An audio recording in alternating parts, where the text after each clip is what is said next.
Welcome in, ladies and gentlemen, boys and girls, RFK Refugees Podcast. Ted here, John here, coming at you at another wonderful week of preseason. Yes? Yeah. No? It's the start of. I don't think so. It counts for that, at least. Does it, John? It feels just more angst. Angst, I guess, is a good way to put it right now. I think I'm feeling. How are you doing, though, my friend? How was your weekend? I'm good. I'm trying for a Spindrift sponsorship. I've stopped drinking soda so much. So Spindrift is my new thing. So if you're watching, if there's some sort of algorithm that combs Twitch live streams, get in contact. I'm good, man. My weekend was, I bet, as good as it can be. I think in this universe, not a lot of great news on the DC United front or on that side. But I think certainly we've got a lot to talk about, which is something I didn't think I would say on Thursday. Yeah. I think things went weird. Let's just say that for DC United. Let's get right into it. Let's get into the big story. I think the biggest story. Oh, John, I think we had some things we wanted to drop or plug, or was that for someone else? No, it's for someone else. We can just say, hey, if you're watching and you want to subscribe to us with your Prime sub for Twitch, please do so. SMC Ultra, thanks for the sub this month. It is an easy way for you to give us free money and to support the show, which we love. We're also I almost spilled the beans about what we're going to announce next week. I didn't do. It would be helpful.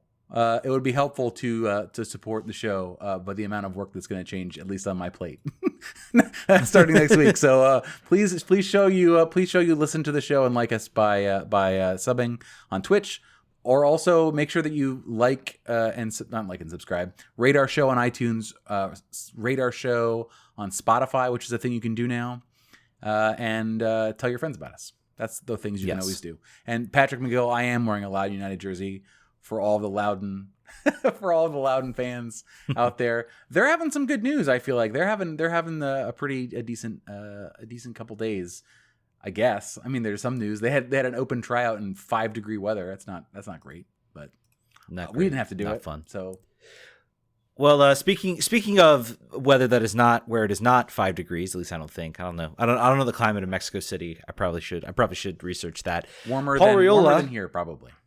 Yeah, certainly warmer than here. Paul Arriola is apparently might not be a DC United player next year after all. Well, let's start with so I guess news broke coming out of Mexico, I believe Tom Bogart sort of dropped the news that Club America is indeed looking to sign Paul Arriola. First the news was, well, it was kind of touch and go. Who knows? Maybe they're interested, but DC is interested in selling. It was also, I think it was also the Galaxy and Cholos too at the start. So It's been a lot. Now it is Club America.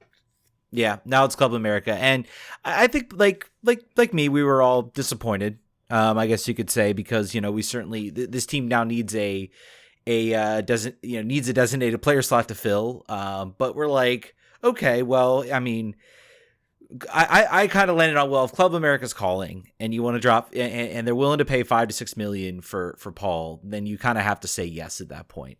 That was what I originally thought. Then things turned sour. Well, John, give me your first impressions. You maybe have a different opinion. No, I think this. I think we were in the same spot in that in a perfect world, he is healthy, happy, motivated, wants to play for DC United, and we have multiple designated players at one time healthy and playing for more than 10 minutes, which is what we had in the year 2021. But yeah, I think if you were going to sell them and do well and make a good profit on it, that's what you do when you're DC United and not a team with infinite resources. However, like we're about to get into, the rumored structure of this deal is not a thing that benefits DC United in almost any way. Yeah, it really. We'll get into it. Let's talk about it. So rumors coming out of, I forget the person who dropped this rumor, basically turned this thing pretty much to, well, at least they're getting some money for it, to, oh dear Lord, this could be disastrous. And this is basically, the deal is now looking like a 1-year loan with an option to buy. So basically DC United assumes all the risk here. They hold the contract. They have very little say in whether they get the actual buy fee for Paul Arriola. Paul has to go in and prove he can play in the Liga MX, which he did not do on his last loan. So if his recent record on staying healthy and proving worth on last loan was not good. Well, Swansea's a different situation, I guess, than Club America. It's a very different thing. He is very comfortable. That's where he made his name, was in Liga MX. So he's certainly someone who's very comfortable in the league, who's had success in the league. But the 1 year loan definitely speaks not a good deal for DC. This definitely, I truly do believe that this team is petrified of another Luciano Acosta situation. That's what this feels like. Do right by the player. Club America just becomes interested. Obviously, Paul wants to join. There was some people saying, I think, across DC United circles, that it's a situation where maybe you want to be with a club, you want to get playing time. His playing time is ultimately going to be reduced with Club America. They are the richest club in Mexico. But I think this has a different move for Paul. I think this is really his last opportunity, I think he feels, to get to a bigger club, keep himself in that national team picture, push himself. There's a lot of players out there in the winger position for the U.S. men's national team that are playing in Europe and getting starting minutes in Europe. So he's definitely slipped down the totem pole, and I think this is his chance. He sees this as an opportunity to push himself back onto that forefront. I'm gonna laugh if everybody starts praising him after all this. Like they for sure will. And we talked about not wanting to have another Acosta situation. Here's the difference. I feel like Paul just signed a new contract. He's got 2 years still under contract, so they are bending over backwards to accommodate Paul's desire to move here. My view on doing right by the player is to ask the agent, go find us a deal for this amount of money. Go wherever you need to go. Talk to whoever you need to talk to. If he wants to go, we'll work on that. But this is barely a deal. This gets him to where all this does is give Paul exactly what he wants. It gives the team maybe something that they want in the future. But the biggest problem is they opened training camp today. Did they know that Paul wanted to go? I'm sure. All offseason, I'm sure his agent and he have been talking to DC United to say, I think my future lies away from here. I'd like to move, and I'm sure, and we'll talk about this sort of the folly with DC United sort of tight-lipped communication style. They're surely they were trying to find out a replacement for him, but this to me is the worst version of what that could be. They have done everything for the player and nothing for the team, nothing for the fans. It's a dice roll for a team that can't afford a dice roll, particularly when the other designated player is Edison Flores and has some issues right now. Which we'll get into. I think it has to be. I hope it has to be a tough spot. I hope this isn't there's a lot that I think can be fixed if this team were to communicate more with their fan base. You know what? Let's get into it, because I think this is linked here, and ultimately one thing before we move on. If Paul does get loaned and not replaced immediately because for whatever reason they weren't able to get the player they wanted in, does this open the door for Griffin Yao, who has not shown himself to be a favorite of Aaron Almazada? He only played 11 times in 2020. He only played 11 times in 2021, exactly the same, which is interesting. Had one really good game. The one really good game he had last year was the 30-minute cameo against Toronto when they won 7-1. But Griffin and Paul have a good relationship. Griffin was posting stuff on Instagram about Paul on his story recently, and I think that Paul sees himself a little bit in Griffin. And I'm wondering, do you think, worst case scenario where he's not replaced and Paul goes on loan, do you think Griffin can fill that spot, or do you think Julian Gressel moves from right wing back up to the wing? I think really it's difficult to say, because we don't know, because this team is going to sign players. Yep. They are going to bring players in. Any idea that they are going to sit and not sign anybody, the quality of those signings is obviously up for debate. What types of players are they going to bring in? They've been very quiet this offseason. Are they working on something behind the scenes?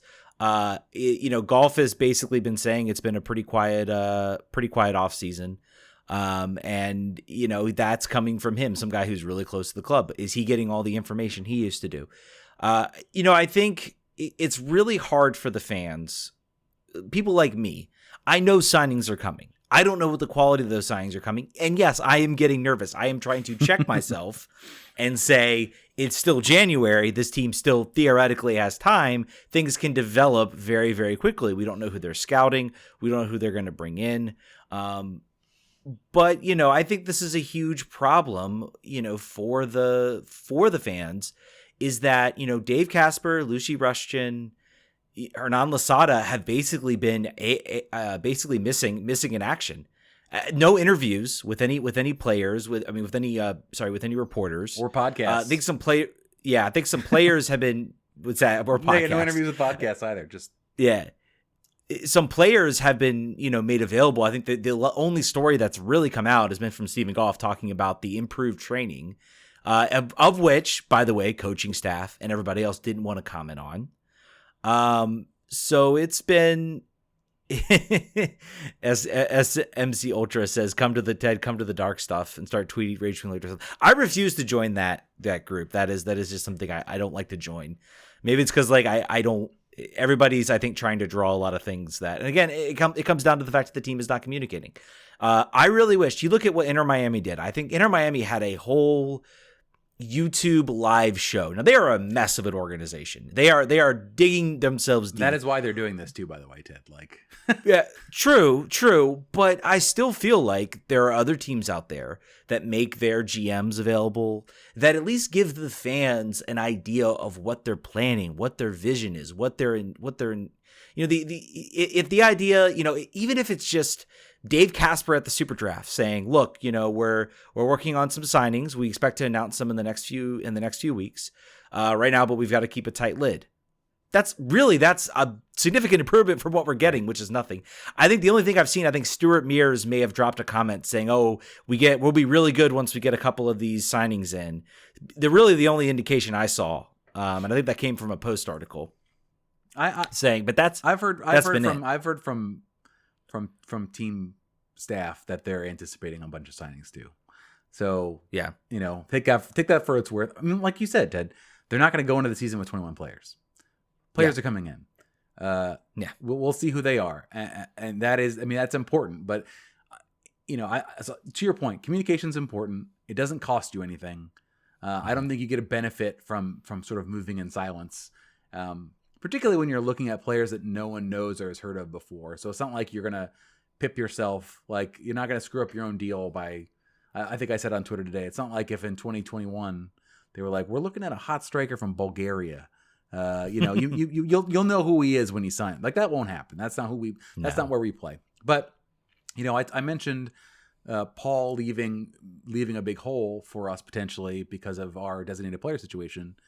Edison Flores, a player that we have talked about ad nauseum, a player who I would say 75% of DC United, at least the online component, would like him to go away, would think he was a disappointment, would think that we should move on from him if possible.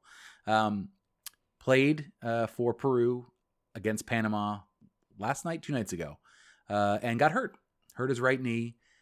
Played 69 minutes. Just a quick from his performance perspective. Played 69 minutes, 72% passing rate, 1 chance created, won 3 duels, lost 6, 6.5 foot mob rating, and then hurt himself. Knee to knee was mooted from someone who watched the game, but he's having an MRI and returning to DC now. In an interview, he said he didn't think it was serious, and he thought that his performance was bad because he hasn't played for 3 months. Which, sure, that's probably true. When you have a player who's been as injury prone as he is, I do think there is a precautionary element to it. And I think as soon as he says, and even for the player is like, this is really, we talked about last year being the year that Flores needs to prove himself. This year is DEFCON 5. You need to show something. It's year -1. And everybody, a lot of people talk about, maybe he's not that good. He played really well for Morelia. I hedge to bet he hasn't shown well in the situations, I guess, that he's been there. But to be fair, he hasn't really had much of an opportunity because he's not to on the really field. Yeah, because he's not on the field. So he needs to be on the field this year. I hope this isn't serious. I hope this is like 1 or 2 weeks tightness, and then he's back and healthy, first of all. I guess I was more curious. Okay, now Lasada's got his little treatment thing in there. They're going to be monitoring fitness. Maybe he'll come in and he'll be sharper. And that doesn't look good when you come in and kind of play a little lost. You can't replicate game experience, but maybe you expect a little bit more from Flores. Yeah, and from this treatment regimen. Check that article if you haven't seen it yet in the Washington Post that talked about what the players are being expected to do over the offseason. They're using some sort of watch. I don't think it sounds like not a consumer product. It sounds like something else to record what they're doing, and they get a call on their phone if they didn't do their workout. So, they went today for physicals and check-in at the new facility in Loudoun. I am hoping we got no content around that today, which was strange to me. Like nothing from Twitter, nothing from anywhere. That was weird. So I assume maybe tomorrow we'll get that stuff. But Edison Flores coming back to DC to get checked out. He thinks he'll be on the bench against Columbia, I think, next week. I hope not. I hope DC is like nope. I think Edison just hang out, man. Get checked in, rest that knee. You need to play. DC United has made one signing, so to speak, in the last couple weeks. Ted DiPietro, a player from Loudoun United, an academy player, signed with DC United last week. We had an interview with him before the season last year. He has made big strides. Last year was his breakout season. Really, sort of, he made a comment that he's a little bit older than the other players that signed. Jacob Green, he's older than. Some of the other players, he's older than. Jeremy Gray, I think he's older than. 30 appearances last year, 7 goals, 3 assists. He plays centrally. He said that a number 10 was his favorite role. He probably won't play that here because we don't really do that so much. But he can play on the wing. And the question is he a DC United player or is he a Loudoun player? It's possible that he plays for DC United, but I would imagine they're going to check him out this week and next week. Hernan said he's going to figure out where he fits. It's more important to me. I look at Griffin Yao as the cautionary tale, right?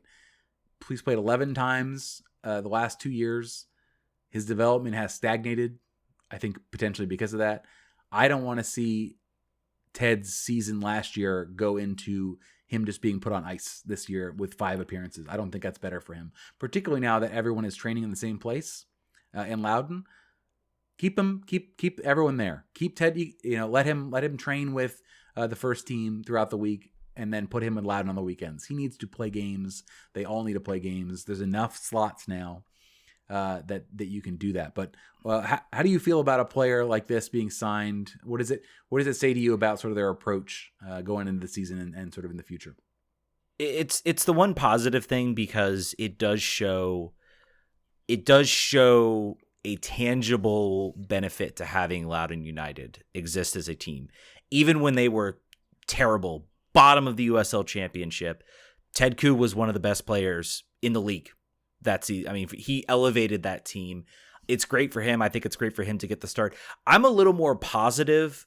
Griffin showed well, but Griffin was still, even in Loudoun, it was in spurts. It was like he was not dominant there the way Ted was last year at any point. Yeah. He would explode with a couple great goals, a couple great games, but he was never consistent. Ted Koo was consistent this year, which gives me more hope that he can make that next step up. I'll be very excited if we can watch preseason games, when we see him in preseason. I'm hopeful they've widened that radius this year because they did that for the game. Another player also rumored to come in, Hayden Sargis. Center back, 19 years old, rumored to be signing. Kind of the first. It was almost like I feel like either Stephen Goff or somebody reached out to Steven and said, "Hey, leak this guy, leak somebody, give him a little bit of something." Maybe that's coming for something else. This is a promising signing if it happens. Just to give you a little background on him. 30 starts last year for Sacramento Republic. Their defense, middle of the pack last year. They've not been as good as they were a few years ago. I think the MLS chase has sort of taken their eye off the ball as far as their effectiveness, but he was excellent. second on the team in clearances, 8 block shots, won 50% of his duels, signed out of their academy, and was the young player of the year for all of USL in 2020. So I think Ted and I were talking about this, I think maybe in the Discord, that to me, this says young player to replace Frederick Briant. Donovan Pines maybe slides up one on the depth chart. He starts getting those minutes that Frederick would have had earlier. Maybe not. Last year he was sort of put on ice, but maybe that means Pines is sort of like the third rotational guy. I think that'd be great. I think that really helps his development. This is a make or break year for him. And then we get this guy in who can sort of pivot, maybe between here and Loudoun to stay fresh. That's always our hope. I bring up the Loudoun stay fresh thing every year, and they never do it. And there are always, because they need bodies, right? They need to have available bodies. But 19 years old, making a step up, I think it's great. I think that's a good signing for DC United. Yeah. Rumored signing anyway.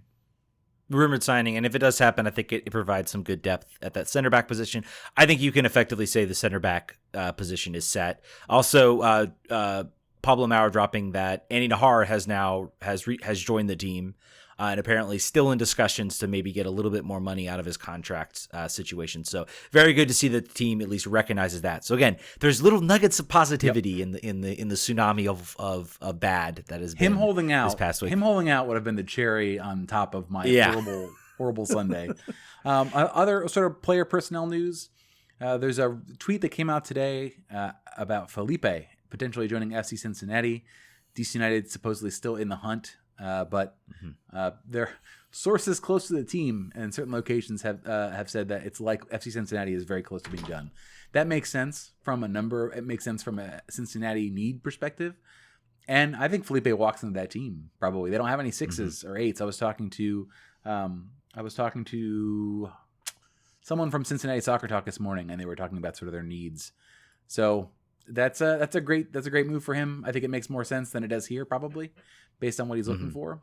But good luck to Felipe if that happens. It does almost feel like the signings they're making. If this is why, I mean, I do look at the signing of Hayden, and I say that kind of seems like a Moneyball analytics type signing for DC. So it definitely seems like it could be something good for the team to maybe dip into that a little bit. And I think, if they want to be that route, that's fine. They need to communicate that. If they want to say, look, we're going to, make some signings. We think there is a market inefficiency in the USL or in lower division soccer that we can take advantage of and bring guys in. We think we can really build our academy. That's great. Communicate that. Tell us that. And also say, hey, we're also still looking for some big time players. That's okay too. Tell us that too. Yeah. Give us info. That's what we're talking about. SMC Ultra asking about Junior Moreno. Junior Moreno is still, negotiate. He's been offered a contract with DC United. DC United, because they offered it, still control his rights. He was training with Ulysses Segura in Austin with a Costa Rican trainer. That who knows what that means? It could mean nothing. But I've heard nothing about Junior coming back to DC United. So that's still on the table. Defensive midfield still is a question. There was a report, Ryan Martin interview, talking about Jeremy Gray maybe not being available for Loudoun very much, which means that potentially he is playing for DC United. So that might be an effort to backfill. And the youth movement in DC has gotten a lot better. I think there's a lot more buzz for DC United youth players now than there has been in a long time. I feel like for players. So maybe this is the direction the team wants to go. And honestly, I'm for it. We're okay with that. Whatever it is. If we can get to the point, if we can get to the point where we're making a Ricardo Pepi type sale for $20 million, that'd be incredible. Yep. And that would make news. That would make news in DC. And I think that would work here in DC because we do like sort of homegrown stars. We're a big market, but we appreciate Alex Ovechkin for the time. He basically grew up as a star here. You talk about, that's the only name that really comes to mind, I guess, right now. That's really coming to mind right now. But John Carlson, a lot of those guys from the Capitals I talk about. So I think that can work very well here in this city if that's what they want to do. Super Draft. We have the Super Draft. DC United traded away the 13th pick for $100K in allocation. a lot of people upset about that. Don't I ask you, everybody's like, well, you can still find talent. Yes, you can. You can. I think they held on. They wanted to see maybe a Generation Adidas guy kind of slips down. Maybe one of the goalkeepers, even though they're rumored to be signing. I think maybe they were thinking, well, maybe if a GA guy is sitting there, maybe we take him. But I think once that was gone, you're like, you know what? Take the $100,000. We trust who we have in our academy to come through. But they did make some signings. Some guys that are probably most likely vying for Loudoun United contracts. They are for sure. They are for sure. I have heard, in fact, from someone close to Loudoun that one of these players is going to feature for Loudoun off the bat. So Skage Simonson, midfielder from SMU, 10 goals, 4 assists, and 27 appearances. 6'3". I noted that. He seems tall. He's going to take an international spot, so keep that in mind too. And Sofian Jafal, I'm guessing on that pronunciation. A midfielder out of Oregon State, 18 goals and 19 assists and 62 starts. Both have reported to training camp. Alex Nagy out of Vermont is not going to join until the summer. Midfielder, 8 goals, 16 assists. If I'm that guy, if I'm getting drafted at the tail end of the draft, I am also staying, getting my degree, and coming to Loudoun or wherever at the end of the summer, because there's no reason not to do it, man. You should get that degree and then come and see if it works out for you. Yep. I think that is very much what we're seeing. The talk of coaches leaving DC. One former player is at least staying on as coach, and that's Frederick Brilliant. And I'd almost forgotten that because there's been some moves about some other coaches leaving from Pablo Maurer, which I think is sort of it's kind of one of those things that just, it pops up, probably has nothing to do with any sort of issue or situation at DC. At least I don't think. There's nothing. Zach Thornton was on an expiring contract. It's been talked about since Hernan came in that they were going to keep Thornton and Chad Ashton on through that last season, and then decide whether or not they were going to go forward. So that's all that was. There's been no announced replacement, but there's also only one goalie on the roster. So not really a super high priority at the exact moment. I'm sure they're going to have somebody in from somewhere, someone to help out quickly. But so congrats to Fred Brilliant for making the move. He got his B license last year, same as Felipe. So way to sort of move into that next part of his career.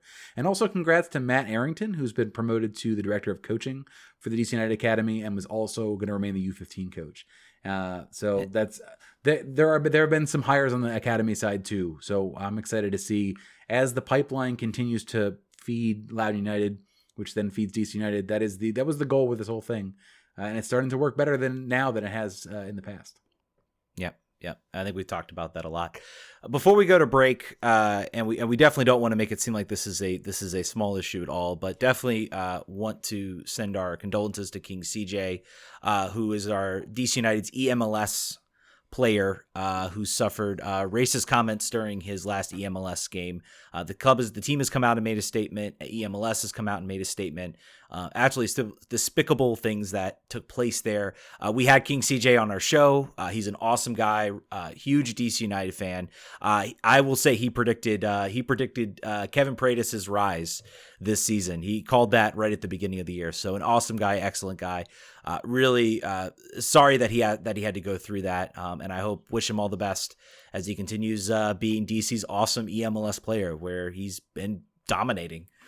From what I've heard. So awesome. Great stuff from him. Not great stuff from the commentary. Yeah, not great stuff from the commentary, but it's just awful. All right, folks, I think that's going to do it. We're going to take a quick break, but when we come back, we're going to get into some Washington Spirit. So stick around. You're listening to the RFK Refugees Podcast.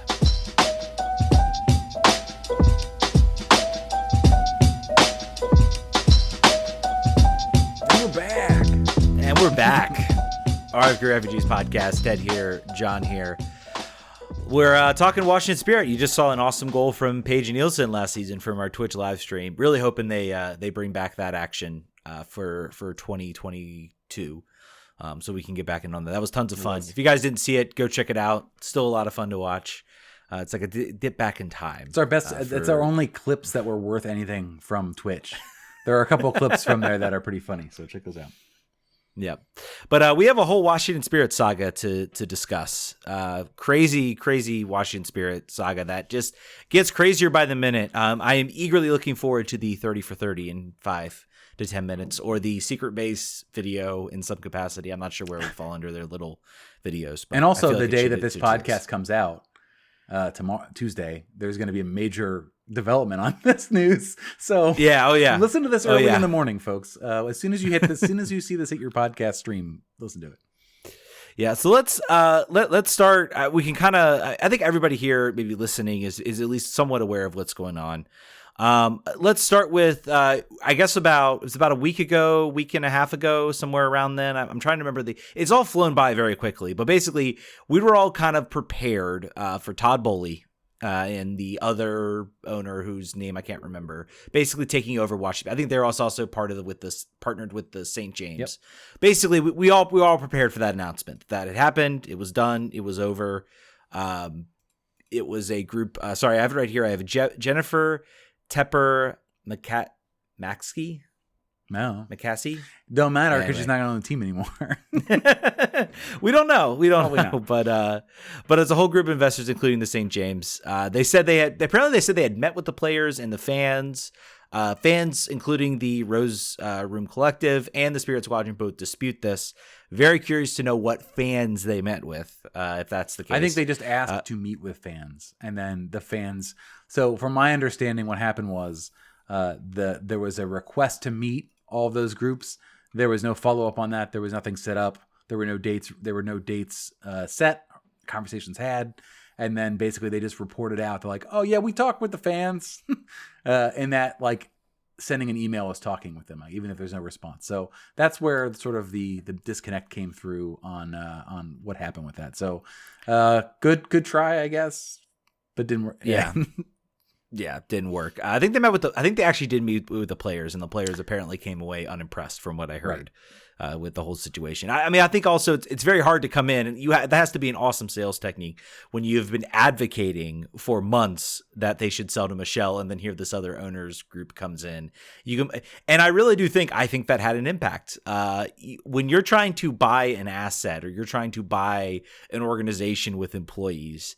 Are you really going to want to deal with an organization of people who are mad at you already as soon as you walk in the door, who are not going to be happy with you, particularly players that you can't necessarily just let go of and replace easily? No. And I think they underestimated the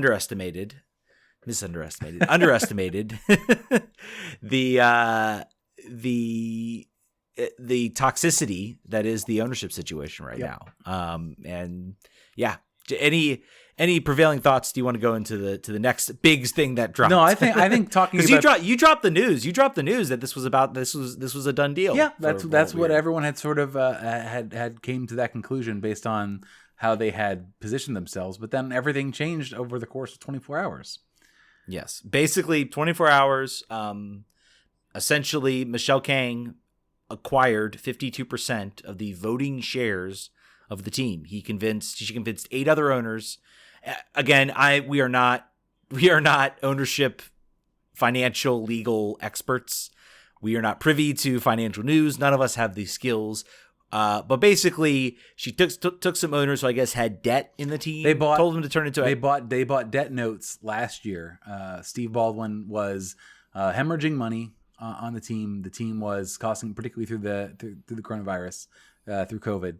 A bunch of new investors bought that debt and were holding that for a lower payoff. Basically, when you hold debt on something like this, you're hoping for a single-digit percentage payback. It's like a savings bond, basically. Although they were also offered in their agreement when they bought the debt to turn those shares of debt into equity shares in the team.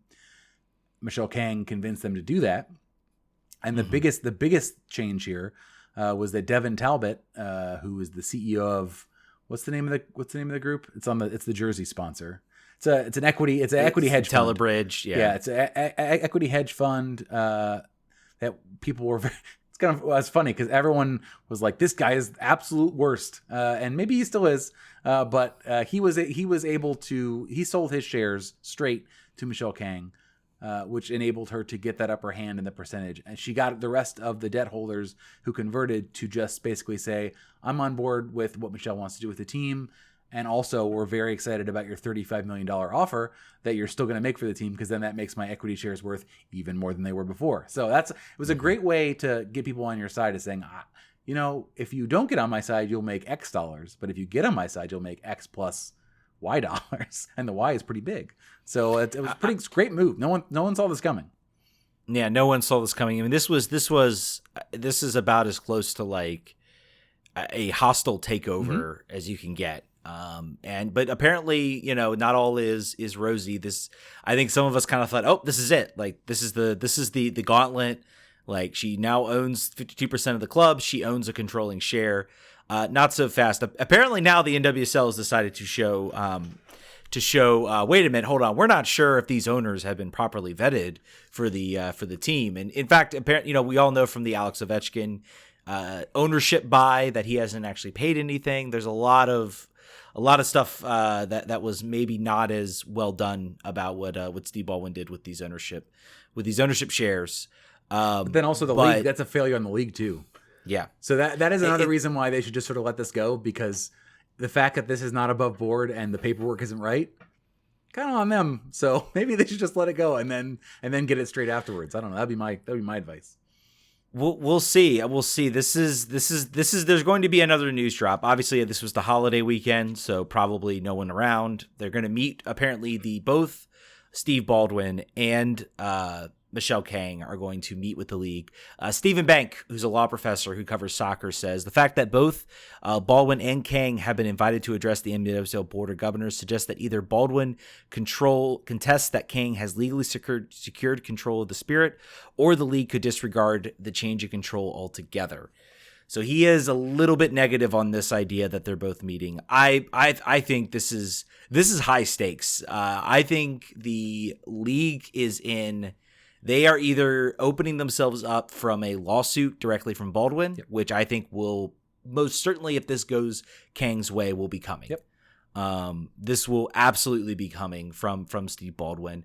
On the flip side, if they don't, make things good with Michelle Kang, maybe another. I mean, now basically, Michelle Kang has said, "Look, I have acquired 52%. I have turned these shares. I own the controlling stakes. If they still say nope, it still goes to Steve Baldwin to sell the club. He's still we do not approve of this. Then you're opening yourself up to a lawsuit from Michelle Kang. So there are going to be lawsuits at the end of this, regardless of wherever this goes, in my opinion. And it's going to get nasty, and we can only hope it goes the way we want it to go, and the league is able to survive it. It's really funny that basically after so many years, there is still now an ownership controversy that is basically going to be a little bit different flavor of an ownership controversy, but an ownership controversy involving a team either from Washington or formerly from Washington that is pending a lawsuit with the league. And could tank the league. Depending on how this lawsuit goes, there are... there's legal arguments to make for anything, right? But I think particularly in this case, like either from Steve Baldwin's side, I have controlling ownership stake. I can sell this to whoever I want. The people who are contesting against this are either paper owners or they are not the majority shareholders. And the way that our system is set up, I can do whatever I want. I don't have to sell to the highest bid if I don't want to, because free country, I guess. But Michelle Kang's point is that just from a perspective of, she's on the side of logic, right? The higher bid is the best for the team, the best for the league.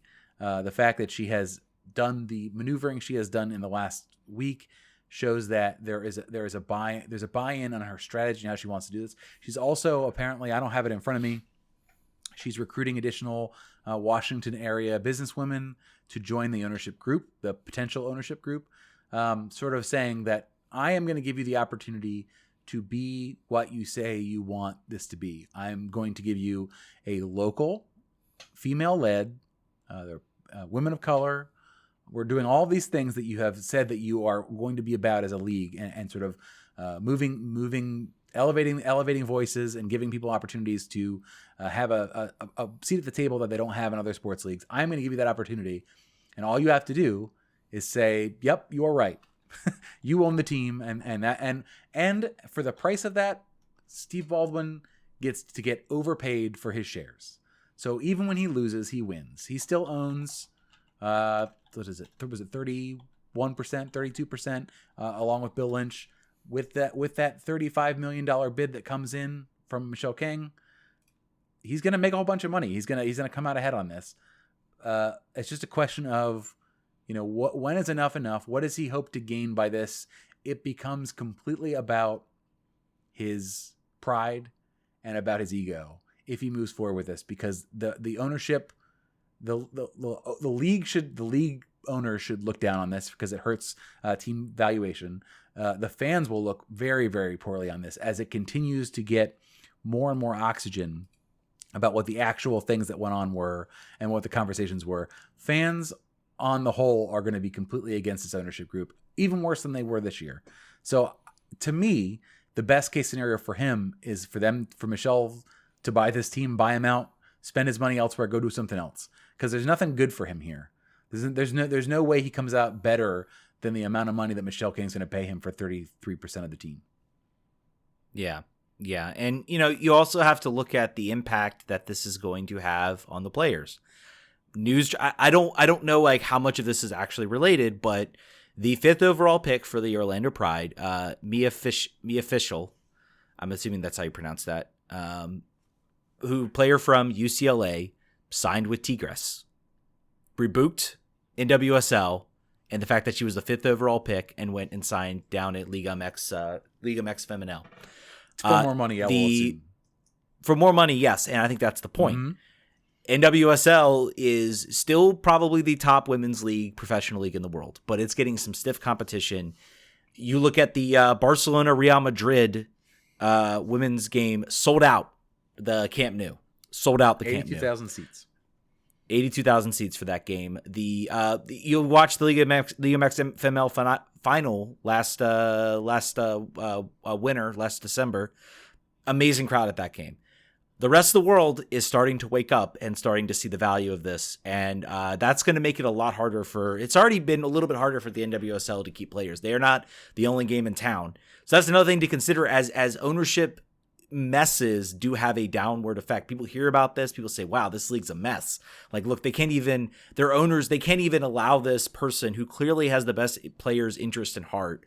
Instead, they're going to keep the control with somebody who very clearly did not for all those years. Why would I go play in this league? Why would I go spend my time in this league? I'm out. Like, I'm going to go sign somewhere else. Where also, like, as playing in the college game, which is probably one of the top women's developmental leagues in the world, I can make way more money because I'm going to get more money because my talent is recognized. So I think the NWSL is in trouble. I think they have squandered a lead here. They have. I'm trying to think of what's the Super Bowl the big lead given up to the Patriots. Whatever that is, that's what this is. Here's the challenge: teams in Europe are so flush. Many of them, not all of them, many of them are so flush with money that they can throw weight around to a scale that the NWSL can't even pretend to do, and it will not affect their balance sheets. These are marginal increases in cost for them, and they open up an entire new audience that they didn't have before, and they don't even have to really stretch too hard. The NWSL financially is in a much rougher place. They don't have, they have the agreement with CBS, but that agreement is most about access, or most about visibility. It's not about money. They're not making a bunch of money from this deal. It's about making sure that they're available to be seen on CBS, and every game is on TV. It is easy for these to sort of like the women's branch of these major men's teams are going to eat NWSL's lunch, and there's little they can do about it because they're not capitalized to the extent where they can fight it, and the business itself is not strong enough to justify spending that money. So the only thing you can do is have people that don't care, ownership groups that do not care about deficit spending to keep their best players, or you can have more shenanigans with the U.S. women's national team not allowing players to play internationally, which I think they'll probably come back and do that again. I think that will be the fix. But I think it's just a matter of time. I really do. I don't think there's anything they can do about it. The biggest thing propping the NWSL up at this point was the fact that everywhere else in the world just did not care about their women's teams. They had them, they existed, but they were not investing the amount of money. Now they're seeing the investment. And a lot of it came from a lot of these women's teams, particularly England. I think England had that huge run in the Women's World Cup that sparked interest. Hey, look, there's a whole untapped market here. We can, and we have money. It doesn't matter to us. I mean, we're not beholden to financial fair play regulations for that. So let's put the money in. Chelsea started doing it. Arsenal has done it for years. PSG has started to do it. Lyon owns a team in Seattle. So I mean, a whole NWSL team. And now Mexico especially is starting to really put money into that. Tigres is one of the best women's teams in the world. I think they could be very, very competitive in WSL. Probably be one of the top teams in the whole league, and hopefully we'll get to see them play in the International Championship. Man, I want some games to watch. Can we get some actual games to watch? But so to prove my point, I'm looking at I think the intention with this Twitter account is not positive, but basically what it does is it charts WSL attendances. So that's the women's league in England, and on an average week, we're looking at 1,500 people for 10 games, 5 games, 6 games. So they're able to spend this money without having the finances from the women's side support it, right? So they're able to make these signings even though they're drawing 1,500, 2,000 people. Doesn't make a difference. It's still going to be an overall positive for them. So that's the difference, right? And NWSL needs income, needs revenue to justify expense because they're independent business. Particularly now that they are now completely independent from U.S. soccer. They're standing on their own 2 feet. So that is it's like they have a lot more bullets than we do. We're fighting a war. They have unlimited ammo, and we're just picking up unused bullets on the ground. That's the situation that we're in. So I don't want to get too far in forecasts on NWSL, but I guess I would say it's very important to support your NWSL franchise, even if they've made it very hard for you to do so in the last couple years. You're sort of trapped in a bad situation, I guess. Yeah, but I'm not going to sit here and tell anybody who's like, you know what, if this doesn't go the way that we all hear on the show, everyone who is not Steve Baldwin and maybe some other associated people want this to go. Almost 99% of the population that knows this story wants this to go to Michelle Kang. If this doesn't go that way, I'm not going to sit here and tell somebody, oh, you have to support, you have to back the spirit, you have to. There's other. You know what? There are other options. There are going to be other options in the DC area coming up. DC United also launching a women's side. Hopefully that is well run. That is always the caveat, but I mean it does exist out there. So I'm not going to sit here and tell somebody, oh, you have to do it. You just have to do your duty to do that, because frankly, NWSL hasn't earned it in years. And we're hearing also the news coming out of the Portland supporters and all that's been going on. It's been a mess. It's been a mess. Give a quick version of that for the folks who maybe don't know about it. Yeah, so I know the bit of the highlights. I've read a little bit about it. Basically, the supporters are not happy about, of course, the situation with Paul O'Reilly and everything that sort of came from there. And they basically had said sort of been having regular meetings with the ownership, and the ownership basically stopped doing that. In fact, they called out, I think it was the 107th or something like that, 107 First. I forget what they're called. One of the supporters groups basically said, you guys need more diversity of thought. And that was what they called them out for. Until that happens, we're not going to meet with you. That is a Merritt Paulson ass tweet. If I have ever heard one in my life. Yeah. So it's crazy. It's the same argument that, having a group that, I don't know. It's disgusting. It's awful. It's an awful way to treat fans who, and people have rightly pointed out, Portland helped build MLS. Mm-hmm.